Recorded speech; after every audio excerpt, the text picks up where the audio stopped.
Google Maps showed a massive traffic jam, but there was a problem. The road was almost empty. No accident, no road construction, no hundreds of cars, just one man pulling a small red wagon, and inside that wagon, 99 smartphones. Somehow Google Maps interpreted all those phones as traffic, and that tiny experiment revealed something strange about the technology we use every day. Because Google Maps doesn't directly know what's happening on every road. It has to infer it from data, and sometimes the data can fool the map.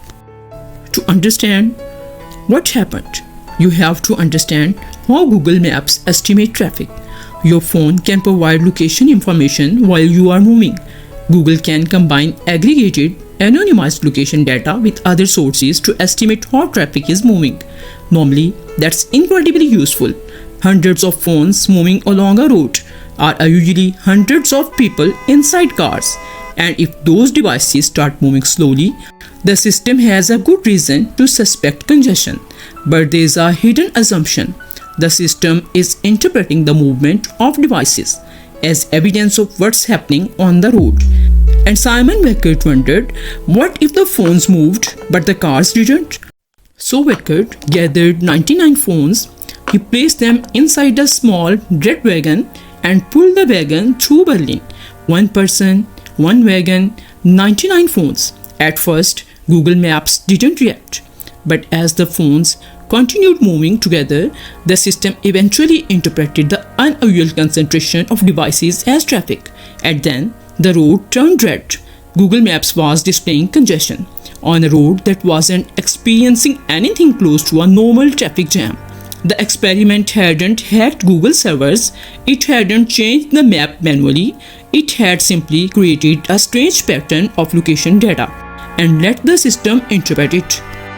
And this is where the story becomes bigger than a funny internet experiment. Because maps don't just describe the world, they influence how we move through it. If Google Maps believes a road is congested, it can recommend another route. Drivers follow that recommendation because they trust the map. So there is a strange chain reaction. Something happens in the physical world that creates data. The data changes the map, and then the map can influence what people do in the physical world. The digital world starts feeding back into the real one. The most interesting part of the experiment wasn't that Google Maps made a mistake. It was why. The system didn't need to understand the entire street. It needed to interpret signals and make a useful prediction. And most of the time, that's exactly what technology is designed to do. But predictions depend on assumptions. And when the assumptions change, the result can change with them. One man, one red wagon, 99 smartphones. That's all it took to create a traffic jam that didn't really exist. And maybe that's the strange truth about the technology we trust every day. Sometimes we aren't looking at reality. We are looking at what a machine thinks reality looks like.